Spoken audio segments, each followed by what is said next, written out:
Friends, my name is Rahul Ghosh. Welcome to my new video. আজকের ভিডিওটা যদি ভালো লেগে থাকে তাই ভিডিওটিকে লাইক করবেন, শেয়ার করবেন, তার সাথে সাথে সাবস্ক্রাইব করবেন আমার চ্যানেলকে, আর বেল আইকনটি প্রেস করতে ভুলবেন না যাতে নিত্য নতুন আপডেটস আপনারা আমার চ্যানেল থেকে পেয়ে থাকেন।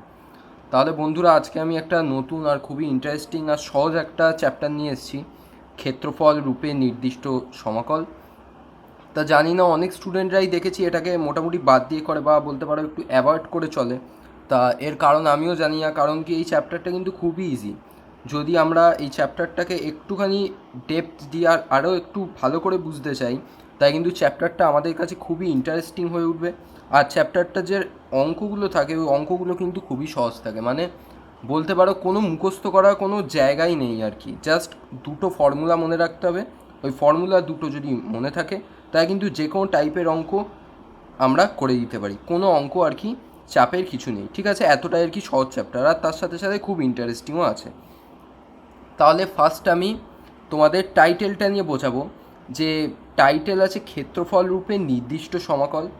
তা এই চ্যাপ্টারে ক্ষেত্রফলের সাথে কোত্থেকে নির্দিষ্ট সমাকল এলো, মানে এদের কানেকশানটা কোথায়, আমি সেটা তোমাদের বোঝানোর চেষ্টা করব ব্রিফলি।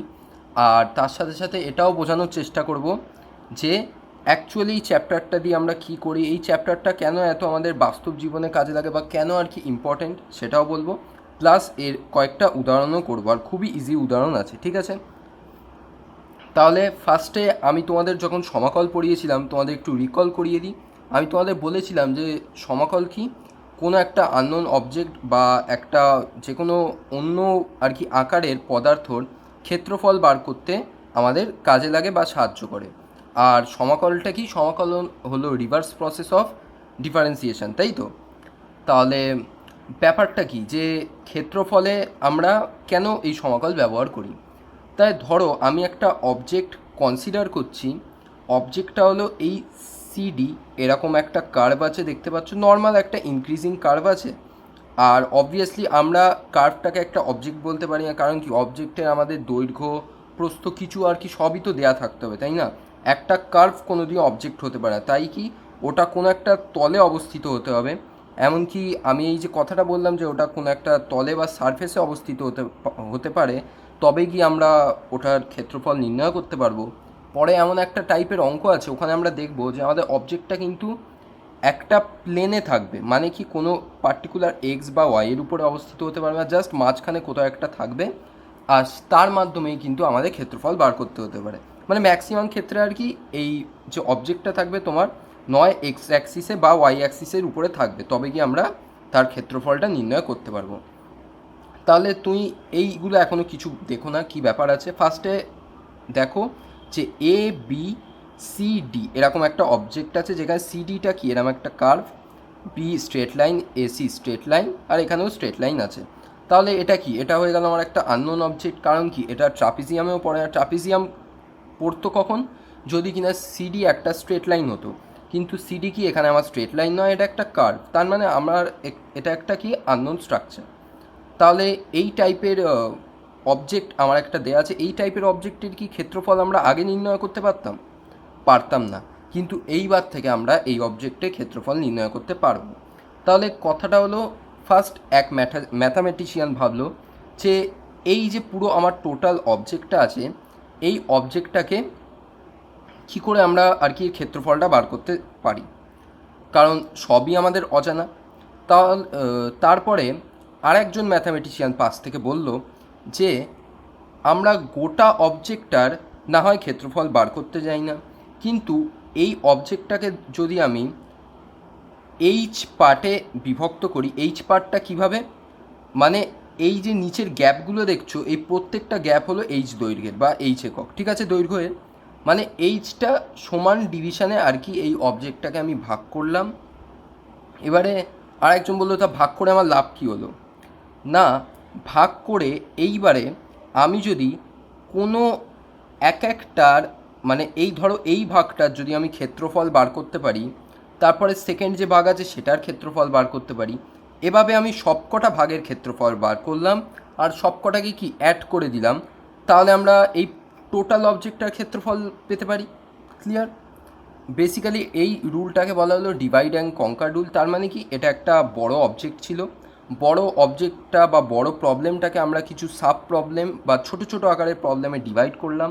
এবার প্রত্যেকটাকে আমরা এক এক করে সলভ করার চেষ্টা করব, আর লাস্টে কী করব, কঙ্কার করতে থাকবো। কঙ্কার মানে কি, অ্যাড, জাস্ট অ্যাড করে পুরো অবজেক্টটার ক্ষেত্রফল কিন্তু আমরা ইজিলি পেয়ে যাব। তাহলে এবারে আর একটা কোয়েশ্চেন আমাদের মাথায় আসবে যে স্যার না হয় প্রত্যেকটাকে এইচ এরকম পার্টে বিভক্ত করে দিলাম, আর আমি ধরলাম যে এখানে আমার এন নাম্বার অফ পার্টস আছে বা এন সংখ্যক সমান অংশ আছে। তাহলে এই এক একটা অংশের ক্ষেত্রফলই বা কী করে নির্ণয় করব? কারণ আমাদের এইটুকুনি পার্ট যদিও স্ট্রেট লাইন এটা জানা থাকলেও এই যে পার্টটুকুনি আছে এটা তো কার্ভ। তাহলে তাহলে আমাদের আর একটা ম্যাথামেটিশিয়ান বলল যে আমরা না হয় এক একটা পুরো গোটার আর কি ক্ষেত্রফলটা এক্স্যাক্ট বার করতে পারছি না, কিন্তু আমরা যদি কোনো আমাদের চেনা আকারকে ইউজ করে কিছুটা হলেও তার কাছে যেতে পারি, তাহলে সেটা অনেক বড় ব্যাপার। কারণ ধরো তোমার একটা এমন একটা প্রবলেম দেওয়া হলো যে প্রবলেমটা তুমি কোনো সলভই করতে পারো না, কিন্তু আমি এমন একটা প্রসেস জানি যে প্রসেসে গেলে হয়তো আমি এক্স্যাক্ট সলিউশন পাবো না, বাট কিছুটা হলেও কাছাকাছি সলভ করতে পারবো। তাহলে আমি কি করলাম, দেখতে পাচ্ছ আমাদের অ্যাকচুয়ালি গোলটা তাহলে কি হলো, Y equals to F of X, আমি এই কার্ভটাকে ধরেছি Y equals to F of X, অপেক্ষককে জানা আকারে আনতে হবে। তাই পুরো পদার্থকে ছোট ছোট আয়তক্ষেত্রে বিভক্ত করলাম। মানে কি, দেখতে পাচ্ছ এটা পুরোটা একটা আয়তক্ষেত্র করে নিলাম, আর দেখতে পাচ্ছ আমাদের আয়তক্ষেত্রে এক্সট্রা পার্টটা কি, খালি এইটুকুনি পার্টটা, তাই তো? কারণ এখান থেকে এতটা আমার লাগবে, খালি এইটুকুনি পার্টটা আমার এই ছোট্ট পার্টটা আর কি এক্সট্রা আছে।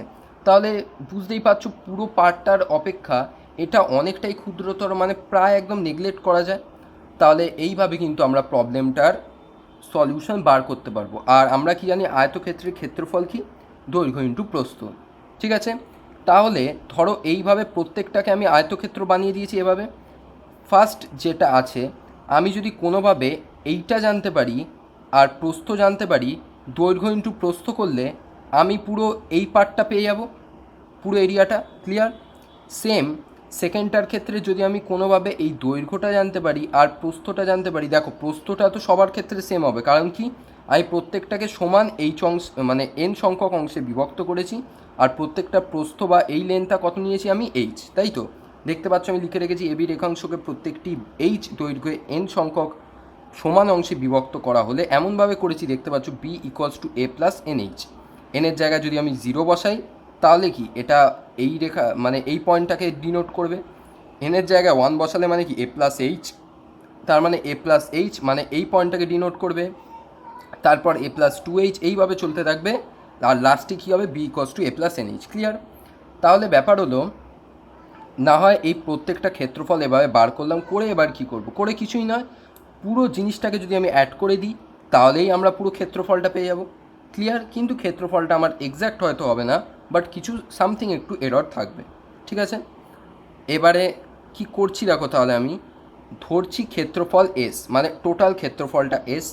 এইবারে দেখো আমি কি করছি, H into F of A plus H into F of A plus H plus dot dot dot plus H into F of A plus N minus one into H. তাহলে এটা কি হলো, দেখো এফ অফ এ মানে কি, F of এ মানে কি, F of এ মানে আমায় এই ওয়াই এই ভ্যালুটা দেবে এফ অফ এ। ক্লিয়ার হলো ব্যাপারটা? কারণ কি at point X equals to A আমায় ওয়াই এর ভ্যালুটা দেবে, মানে পুরো টোটাল এই ভ্যালুটা দেবে।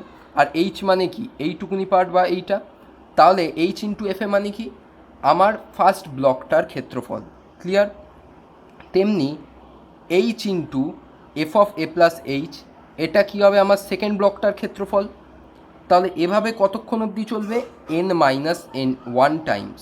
তোমরা কাউন্ট করে দেখতে পারো যে তোমাদের লাস্ট যে এটা হবে, এটা কি হবে, এন মাইনাস ওয়ান। কারণ কি এইটা হলো গিয়ে আমার এন, তাই তার আগেরটা কী হবে, অবভিয়াসলি এন মাইনাস ওয়ান। তাহলে আমার ফর্মুলাটা এইভাবে আসবে। এবারে এই জিনিসটাকে আমি সামেশান দিয়ে লিখতে পারি। দেখতে পাচ্ছ H into R equals to zero to N minus one, সামেশানে নিচে জিরো আছে, উপরে N minus one, F of A plus R H. আরের জায়গায় জিরো বসালে ফার্স্টটা পাবো, ওয়ান বসালে সেকেন্ডটা পাবো, এভাবে যোগ হতে থাকবে। তাহলে আশা করছি এটা দেখে কিছু একটা মনে পড়ছে। সেই মনে আছে আমরা একটা সমষ্টি প্রবলেম করেছিলাম, যে শ্রেণীর সমষ্টি, আর ওখানে এই টাইপের ফর্মুলা শিখেছিলাম, যেখানে খালি কি আমার একটা লিমিটের অভাব আছে, তাই আমি কি করছি, উভয় দিকে limit h tends to zero নিয়ে পাচ্ছি কি, limit h tends to zero, limit h tends to zero, এই পুরোটা এটা ইকুয়ালস টু আমরা কত পেয়েছিলাম ওখানে, ঠিক integration A to B F X DX. আশা করছি মনে পড়ছে যে এই পুরোটার জায়গায় আমরা কি বসাতাম, আমাদের লোয়ার লিমিট আর আপার লিমিট। লোয়ার লিমিট আমি কি ধরছি এ, যেটা দেয়া আছে, আপার লিমিট ধরছি বি, আর কি এ প্লাস আর এইচের জায়গায় আমি এক্স বসাতাম, ক্লিয়ার, আর ডিএক্সটা নর্মালি বসে যেত। আর আমাদের এই এইচটার ভ্যালু কীভাবে দেওয়া থাকতো, যে B minus A equals to N H, বা H equals to B minus A by N, আর সেম আমরা এখান থেকে ওটাই পাচ্ছি। তাই ক্লিয়ার ব্যাপারটা এলো, মানে বুঝতে পারলে যে ক্ষেত্রফলটা আমরা বার করলাম, আর ক্ষেত্রফলে কাকে পেলাম, ইন্টিগ্রেশনকে পেলাম। আর এমন ইন্টিগ্রেশন কি এ আর বি নিশ্চয়ই আমাদের গিভেন থাকবে, তার মানে কি এটা কিন্তু একটা নির্দিষ্ট সমকল হচ্ছে, অনির্দিষ্ট সমকল হচ্ছে না, কারণ কি আমাদের আপার লিমিট লোয়ার লিমিট এগুলো কিন্তু গিভেন থাকবে। ক্লিয়ার বোঝা গেল যে ক্ষেত্রফলে তাহলে কেন নির্দিষ্ট সমকলই এলো, অন্য সমকল কেন এলো না, আর কিভাবে আমরা ইজিলি ক্ষেত্রফলটাকে বার করতে পারলাম। তা এই ফর্মুলাটাকে আমি একটু অন্যভাবে লিখছি, দেখো এখানে F of x D X obviously হচ্ছে, কিন্তু এফ অফ এক্সটা আমাদের কি অ্যাকচুয়ালি ওয়াই, তাই এ টু বি ওয়াই ডিএক্স এভাবেও আমরা লিখতে পারি। এবারে একটা লক্ষ্য করার জিনিস দেখো, তোমার এই পদার্থটা যে সারফেসের উপরে অবস্থিত আছে বা যে অ্যাক্সিসের উপরে অবস্থিত আছে, সেই অ্যাক্সিসটা কিন্তু ডি এর সাথে বসছে, মানে কি এটা এমন এক্স অ্যাক্সিসের উপরে আছে, তার মানে ডি এর সাথে কে বসবে, এক্স, তার মানে কি দেখতে পাচ্ছ আমি কি পাচ্ছি, ডিএক্স। আর অবভিয়াসলি আমার লোয়ার লিমিট আপার লিমিট থাকছে ইন্টিগ্রেশনে, আর কি যে অ্যাক্সিসে বসছে আমার কিন্তু অন্য অ্যাক্সিসটা অ্যাজ আ ভ্যারিয়েবল আমরা ইউজ করছি, তার মানে কি ওয়াই, কারণ কি আমরা দেখলাম যে y equals to F of x, আর এফ অফ এক্স ডিএক্স হলে তবেই আমরা ইন্টিগ্রেশনটাকে সলভ করতে পারবো। তাই এটার কিন্তু মেন যে ফর্মুলা হবে সেটা কিন্তু এইটা, integration A to B Y dx. তাহলে এটা গেল এমন একটা আননোন পদার্থ যেটা কিনা এক্স অ্যাক্সিসের উপরে অবস্থিত, তাহলে এটাই যদি আমার ওয়াই অ্যাক্সিসের উপরে অবস্থিত হতে পারে মানে থাকে, তাহলে কি Y equals to B upper limit, Y equals to A lower limit, আর এরকম একটা কার্ভ আছে X equals to F of Y. তাহলে সেম এটাকে একটা অ্যাক্সিসে নিয়ে এলাম, দেখতে পাচ্ছ এটা ওয়াই অ্যাক্সিসে আছে, তোমরা এটাকে সেই আগেরটার মতোই সলভ করতে পারো। তাহলে আগেরটার টেকনিক যদি আমি ইউজ করি, সেম আর কি ফর্মুলা আমরা পাবো, সেটা কি ওয়াই অক্ষ দ্বারা সীমাবদ্ধ ক্ষেত্রফল কী হবে, আগের বারে কী পেয়েছিলাম দেখো, integration A to B F X DX, তাহলে এখন কী পাবো, integration A to B F Y DY, same জিনিস। তাহলে এফ ওয়াই মানে কি, এফ ওয়াই মানে এখানে এক্স, তাহলে এটাকে আমরা কীভাবে লিখতে পারি, integration A to B x dy. তাই দেখতে পাচ্ছ কোন সারফেসে অবস্থিত আছে, ওয়াই সারফেসে বা ওয়াই অ্যাক্সিসে, তাই ডি এর পাশে কে থাকবে, ওয়াই, তাই ডিওয়াই হলো। আর ডিওয়াই যদি বসে গেছে তার পাশেরটা কী হবে, অন্য অ্যাক্সিস থাকবে, তার মানে কি এক্স। তাহলে আমার ফাংশনটা কী হবে, integration A to B x dy. তাহলে এই দুটো ফর্মুলা মাথায় রাখবে, যদি এক্স অ্যাক্সিসে থাকে পদার্থের সারফেসটা তাহলে কী হবে, integration A to B Y dx, আর যদি ওয়াই অ্যাক্সিসের উপরে সারফেসটা থাকে তাই কী হবে, integration A to B x dy. তাহলে ক্লিয়ার হলো যে ক্ষেত্রফলটা আমরা কিভাবে বার করতে পারি, আর কি মানে কতটা ইউজফুল এটা হতে পারে যে একটা আননোন অবজেক্টের আমাদের ক্ষেত্রফল দিচ্ছে। আর শুধু তাই নয়, এই টেকনিকটার মাধ্যমে তুমি কিন্তু যেগুলো জানা আর কি ক্ষেত্রফল আছে সেই সমস্ত ক্ষেত্রফলগুলোকে ভ্যারিফাই করতে পারো, যেমন কি ত্রিভুজের ক্ষেত্রফল, ট্রাপিজিয়ামের ক্ষেত্রফল, আয়তক্ষেত্রের ক্ষেত্রফল, বৃত্তের ক্ষেত্রফল, সমস্ত কিছু ভ্যারিফাই করে দেখতে পারো, যেগুলো জানো সেগুলোই কিন্তু তোমার ভ্যালু আসবে। তাহলে অ্যাকচুয়ালি আমায় মোটামুটি কী লাগবে, অ্যাটলিস্ট আমায় কোনো একটা ফাংশান লাগবে এরকম, আর আমায় কি আপার লিমিট আর লোয়ার লিমিটটা খুঁজে বার করতে হবে, তবে গিয়ে আমরা কিন্তু যে কোনো পদার্থের ক্ষেত্রফল বার করতে পারবো। তাই সোজা চলে যাই একটা উদাহরণে, খুবই ইজি উদাহরণ, আর এই অঙ্কগুলো দেখবে একবার করার ইচ্ছা হলে কিন্তু বারবার করার ইচ্ছা হবে, খুবই সহজ, ঠিক আছে। উদাহরণ 1, Y square equals to 4x অধিবৃত্ত এক্স অক্ষ এবং এক্স ইকুয়ালস টু 4 কোটি দ্বারা সীমাবদ্ধ অঞ্চলে ক্ষেত্রফল নির্ণয় করো। এই টাইপের অঙ্ক সলভ করা ফার্স্ট ট্রিক হলো অঙ্কটা বারবার করে পড়া, অঙ্কের এক একটা ওয়ার্ড যেন বাদ না যায়, এক একটা ওয়ার্ড কিন্তু অনেকটা ডিফারেন্স ক্রিয়েট করে দিতে পারে তোমার জন্য, ঠিক আছে। ফার্স্ট আমার কি গিভেন আছে দেখো, ওয়াই ইকুয়ালস টু 4x অধিবৃত্ত, তাহলে এই অধিবৃত্তটাকে এঁকে নিলাম, আমরা জানি অধিবৃত্তকে আঁকতে, ক্লিয়ার, তাই অধিবৃত্ত এঁকে নিলাম এরকম একটা। এবার কি দিয়েছে দেখো, নেক্সট এক্স অক্ষ এবং এক্স ইকুয়ালস টু 4 কোটি দ্বারা সীমাবদ্ধ অঞ্চলের ক্ষেত্রফল নির্ণয় করো। তাই কি এক্স ইকুয়ালস টু 4 কোটি দ্বারা সীমাবদ্ধ আছে, তার মানে কি এক্স ইকুয়ালস টু 4 এরকম নর্মালি একটা এঁকে নিলাম, আর এখান থেকে কি স্ট্রেট লাইন টেনে দিলাম। তাহলে এটা এই দিকেও ছেদ করবে, আবার এই দিকেও ছেদ করবে। কথা হলো আমি এই দিকে ছেদ করাইনি কেন? ভালো করে দেখো, এখানে আর একটা ওয়ার্ড আছে, এক্স অক্ষ দ্বারা সীমাবদ্ধ হতে হবে, তার মানে কি এই এক্স অ্যাক্সিসটা দ্বারা সীমাবদ্ধ হতে হবে। তাই ভালো করে দেখো, এটা আমার অধিবৃত্ত, এটা এক্স অ্যাক্সিস, আর আমার কি এক্স ইকুয়ালস টু 4 এই স্ট্রেট লাইন, এই তিনটে যেখানে এক জায়গায় ছেদ করবে বা যে পুরো একটা পার্ট বানাবে, সেইটা গিয়ে হলো আমার কিন্তু রিজিয়ান। তার মানে আমার কিন্তু খালি এইটুকুনি রিজিয়ান হবে, নিচের পার্টটা কিন্তু আমার রিজিয়ান হবে না। এবারে ধরো এক্ষেত্রে যদি তোমার এক্স অক্ষ কথাটা মানে আর কি থাকতো না, তাহলে কিন্তু এক্স ইকুয়ালস টু 4 মানে কি ওটা নিচেও ছেদ করতো, তাহলে কিন্তু আমরা এই পুরো রিজিয়ানটাকে কিন্তু নিতাম। কিন্তু যেহেতু এখানে এক্স অক্ষ বলা হয়েছে, তাই কিন্তু আমার এই ফার্স্ট কোয়াড্রেন্ট খালি এই রিজিয়ানটাই হবে। তাহলে এবার তোমরা বলো আমার লোয়ার লিমিট কি? 0। আপার লিমিট কি? যে একদম আর কি হায়েস্ট তোমার ইয়েটা দিচ্ছে সেটা হবে, তার মানে কি 4 এক্স ইকুয়ালস টু, আমার কার্ভটা কী দেওয়া আছে, Y square equals to 4x, মানে এইটা। তাহলে এটা পদার্থটা কোন অ্যাক্সিসের উপরে আছে? এক্স অ্যাক্সিসের উপরে। তাই তার ফর্মুলা জানি, ফর্মুলা যেটা জানি সেটা লিখবো। ক্লিয়ার? তোমরা একটা অঙ্ক করলে বুঝতে পারবে। তাই দেখো, ফর্মুলা আমরা কি জানি, এক্স অ্যাক্সিসের উপর যদি অবস্থিত হয় নির্ণেয় ক্ষেত্রফল কী হবে, ইন্টিগ্রেশন লোয়ার লিমিট কি 0, আপার লিমিট কি 4, আর ফর্মুলা যা ছিল তাই বসাবো। তার মানে কি ওয়াই ইন্টু ডিএক্স, এক্স অ্যাক্সিসের উপরে অবস্থিত আছে, তাই কী হবে, ডি এর পাশে এক্স হবে, আর আগে কি আসবে, ওয়াই। তাহলে আমাদের কি গিভেন আছে, Y square equals to 4x। এখান থেকে আমার লাগবে খালি কি ওয়াই এর ভ্যালুটা। ক্লিয়ার? তাহলে ওয়াই ইকুয়ালস টু আমার কত হলো, ওয়াই ইকুয়ালস টু 2√x। এবার তোমরা বলবে স্যার ওয়াই স্কোয়ার আছে, প্লাস মাইনাস কেন দেননি?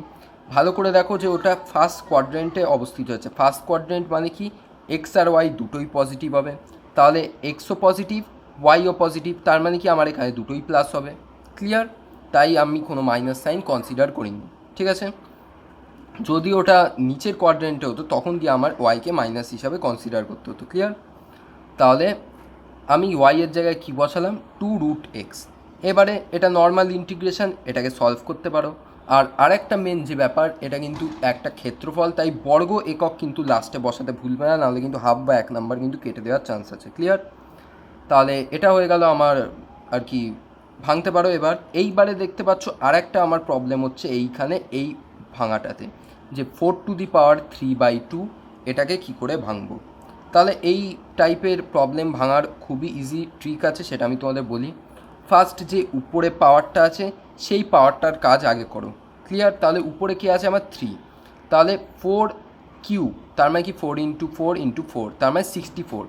এবার 64, আর তারপরে তাহলে তার উপরে কি থাকছে 1/2, কারণ 3 এর কাজটা হয়ে গেল। এইবারে গিয়ে এই হাফের কাজটা করো। হাফ মানে কি অ্যাকচুয়ালি √64, √64 মানে কি 8। ক্লিয়ার? তাহলে 8 × 4 32/3 বর্গ একক হচ্ছে আমার নির্ণয় ক্ষেত্রফল। তাই বোঝা গেল যে এই টাইপের আর কি ক্রিটিক্যাল ক্যালকুলেশন কীভাবে করবে। ঠিক আছে? যদিও এগুলো বোধহয় ক্যালকুলেটারে মারলে চলে আসবে। ঠিক আছে? বোধহয় নয়, আসবেই আর কি। 3 প্রবলেমে চলে যাই।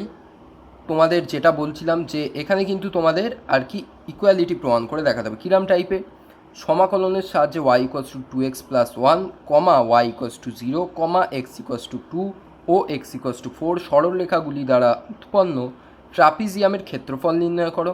তারপর ট্রাপিজিয়ামের ক্ষেত্রফল ½ ইন্টু সমান্তরাল বাহু দুটি সমষ্টি ইন্টু উচ্চতা সূত্রের সাহায্যে প্রাপ্ত ফলের সত্যতা যাচাই করো। তার মানে কি তোমায় নর্মাল ইন্টিগ্রেশনের সাহায্যে ট্রাপিজিয়ামের ক্ষেত্রফল বার করতে হবে, আর তারপরে সূত্রের সাহায্যে বার করতে হবে। করে দেখো যে দুটোর অ্যান্সার সেম আসছে নাকি, তাহলেই বোঝা যাবে যে আমাদের এই টেকনিকটা আর কি ইউজফুল নয়। ক্লিয়ার? তাহলে এবারে এক এক করে আঁকা আমরা স্টার্ট করব। এবারে কথা হলো, আমরা দেখতে পাবো এমন সময় এমন কার্ভ আমরা আর কি পাবো যেখানে আমরা হয়তো আঁকতে পারবো না কার্ভটা, বা কীভাবে আঁকবো সেটা বুঝতে পারবো। তার জন্য কিন্তু স্পেশাল ট্রিক আছে, আর সেটা মেবি তোমরা পরের ভিডিওতে দেখতে পারবে, কারণ এই ভিডিওতে আমি মোটামুটি নোন কার্ভগুলোই দেখাচ্ছি। ঠিক আছে? তাহলে এর পরের যে ভিডিও থাকবে সেটা কিন্তু দেখতে পারবে যে কীভাবে আর কি কার্ভগুলো আঁকা যায়। যেমন এই কার্ভটাও তোমাদের অনেকের আননোন হবে যে কার্ভটা কী করে আঁকবো গ্রাফ ছাড়া। ফার্স্ট তোমার কাজ যেটা হবে হলো ওয়াইকে জিরো করা করে এক্সের ভ্যালু বার করা, নেক্সট এক্সকে জিরো করে ওয়াইয়ের ভ্যালু বার করা। ক্লিয়ার? তাহলে আমি কি করছি, ফার্স্টে ওয়াইকে জিরো করছি আমার এই কার্ভটা আঁকার জন্য। ওয়াই যদি জিরো হয়, দেখো এক্সের ভ্যালু তুমি কী পাচ্ছ, হাফ। তার মানে কি ওয়াই যখন জিরো হচ্ছে আমার, তাহলে এক্স কি নেগেটিভ আছে, তার মানে কি এই পয়েন্টটা আমার কি হবে, -0.5, তার মানে এইখান থেকে কিন্তু আমার কার্ভটা শুরু হচ্ছে বা স্ট্রেট লাইনটা শুরু হচ্ছে। আর অবভিয়াসলি এটা স্ট্রেট লাইন হবে, কারণ কি ওয়াই আর এক্সের পাওয়ার 1 আছে। ঠিক আছে?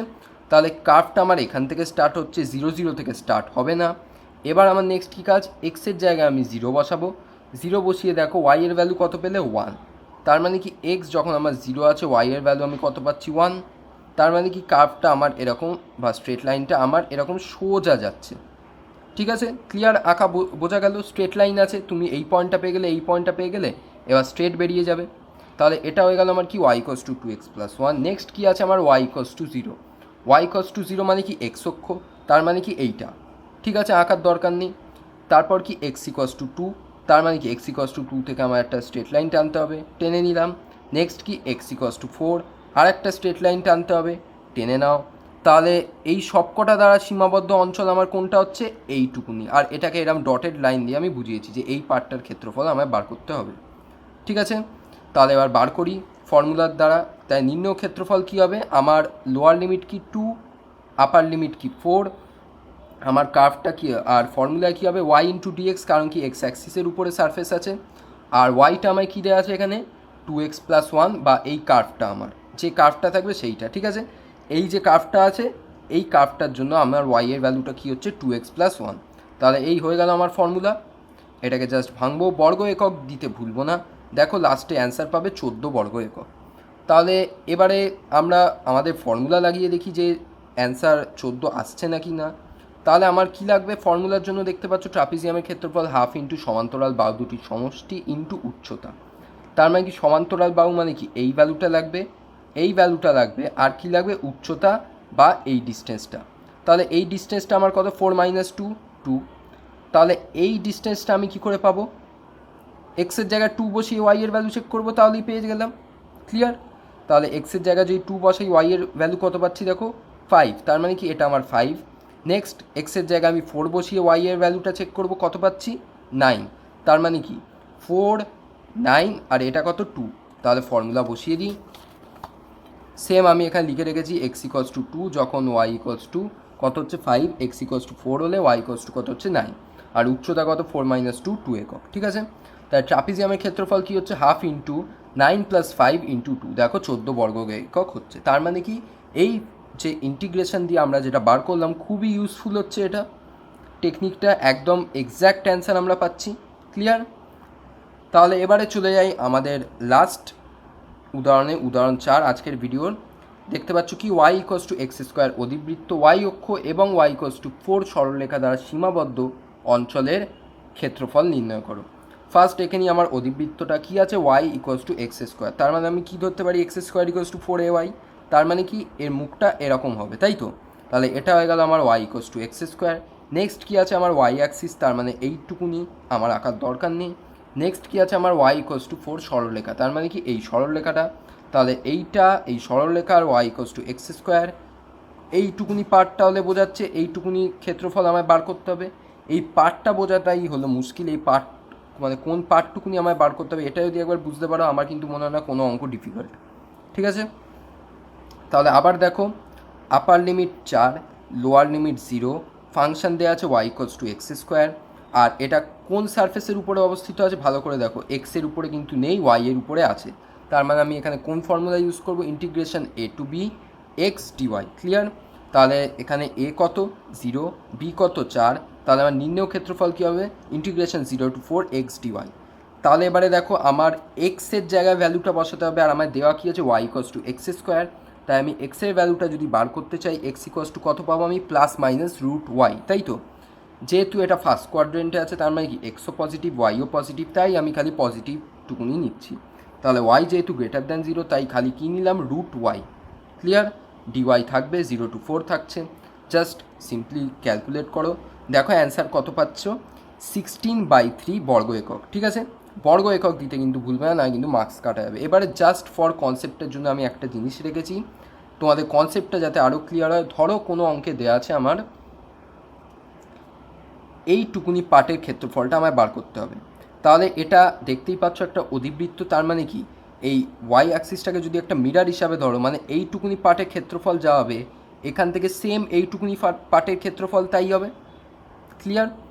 এইবারে আমরা চেক করব যে ক্ষেত্রফলটা আমরা কি সেম বেরোচ্ছে এই কোয়াড্রেন্টে আর এই কোয়াড্রেন্টে, চেক করে দেখি জাস্ট ফর কনসেপ্ট। ঠিক আছে, তাই যদি সেকেন্ড কোয়াড্রেন্টের ক্ষেত্রফল বার করতে বলা হতো তাহলে আমার নির্ণয় ক্ষেত্রফলটা কী হতো, সেমই হতো, ফর্মুলা কোনো চেঞ্জ আসতো না। কিন্তু এটা সেকেন্ড কোয়াড্রেন্টে হওয়ার দরুন আমি কিন্তু এখানে +√y কনসিডার করতাম না, আমি কি করতাম -√y। কারণ কি, সেকেন্ড কোয়াড্রেন্টে কী হয়, আমার y নেগেটিভ হচ্ছে, তাই তো। তাহলে তাই জন্য আমি কিন্তু এই নেগেটিভটা, অ্যাকচুয়ালি আমার x নেগেটিভ হয় মানে আমার এখান থেকেই -x অলরেডি চলে আসছে, তাই মাইনাসটা আমার কিন্তু আসছে আগে একটা। তাই দেখা যাক অ্যান্সারটা আমার কী হয়, -0 to 4√y dy। কারণ কি এখানে আমার এক্সটাই <0 হচ্ছে, তাই জন্য। ঠিক আছে, তাই জন্য এখানে একটা মাইনাস এসছে। ক্লিয়ার? বোঝা গেল? তাহলে সেম ক্যালকুলেশান দেখো, তোমার অ্যান্সার আছে -16/3 বর্গ একক। হ্যাঁ, এটা আবার কি, ক্ষেত্রফল আবার ঋণাত্মকে কোয়েশ্চেন আসতেই পারে মাথায়। তাহলে এরকম আসার কারণ কি, কারণটা আমি লিখে রেখেছি দেখো, কারণ সীমাবদ্ধ অঞ্চলটি ওয়াই অক্ষের বাঁদিকে আছে, তার মানে কি ঋণাত্মক দিকে আছে, তাই ক্ষেত্রফলের চিহ্ন দিক বোঝাচ্ছে। ক্লিয়ার? বোঝা গেল? মানে কিন্তু এটা কিন্তু কোনো ভ্যালু বোঝাচ্ছে না, এটা জাস্ট তোমার একটা দিক বোঝাচ্ছে যে তুমি এটা পজিটিভ দিকে ধরেছো আর নেগেটিভ দিকে ধরেছো। তাহলে অধিবৃত্ত ওয়াই অক্ষ সাপেক্ষে প্রতিসম, তাই উভয় ক্ষেত্রে কিন্তু ক্ষেত্রফলের মানটা সমান এসছে। দেখতে পাচ্ছ যে এখানেও 16/3 এসছে, এখানেও 16/3 এসছে, খালি কি আমার এটা প্লাস এসছে আর এটা নেগেটিভ এসছে। তাই নেগেটিভের কারণ এখানে হলো এক্স, যেহেতু আমার নেগেটিভ আছে তাই আমার এখান থেকেই একটা নেগেটিভ সাইন এসে গেছে, যাতে ওই দিকটা আর কি বোঝাতে পারো। তাহলে আমার কিন্তু এখানে ক্ষেত্রফলের ভ্যালুটা ঋণাত্মক হচ্ছে না, মনে রাখবে, এটা কিন্তু আমার দিকটা নেগেটিভ হচ্ছে। তাহলে এটা কিন্তু খুবই একটা গুরুত্বপূর্ণ কনসেপ্ট। আর নেক্সট যে ভিডিও, ওটা যেখানে বেশিরভাগ স্টুডেন্টরা হোঁচট খায় যে আমাকে যদি কোনো অন্য কার্ভ দেওয়া থাকে, যে এমন কার্ভ যেটাকে আমি কোনো আঁকা শিখিনি, সেই সমস্ত কার্ভটাকে কি করে ইজিলি একটা ট্রিকের মাধ্যমে আঁকতে পারি, তাহলে সেটাও আমি তোমাদের সাথে শেয়ার করার চেষ্টা করব।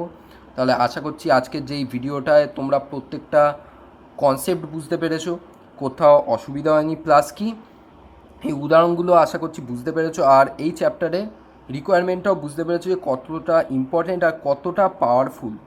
ঠিক আছে, তাই দেখা হচ্ছে আবার নেক্সট ভিডিওতে নেক্সট পার্ট বার করব। আশা করছি আমি অনেকগুলো পার্টই বার করতে পারবো, কারণ কি বিভিন্ন টাইপের অঙ্ক তোমাদের সাথে ডিসকাস করা দরকার আছে। তাই এই ভিডিওতে এইটুকুনি, দেখা হচ্ছে আবার নেক্সট ভিডিওতে। বাই।